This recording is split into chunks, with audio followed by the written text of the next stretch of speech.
Metaphase 1 complete করার পরে আমরা চলে এসেছি স্টেজ যেটা হচ্ছে অ্যানাফেজ 1।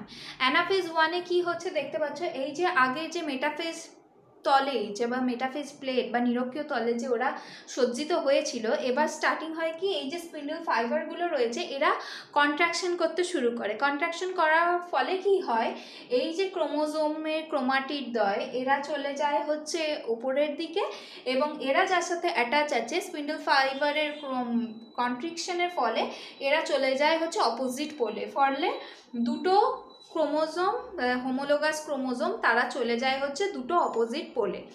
এবার অপোজিট পোলে যাওয়ার ফলে কি হচ্ছে, আমার ক্রোমোজোম সংখ্যাটা কিন্তু রিডিউস হয়ে যাচ্ছে, অর্থাৎ হ্রাস বিভাজন হচ্ছে।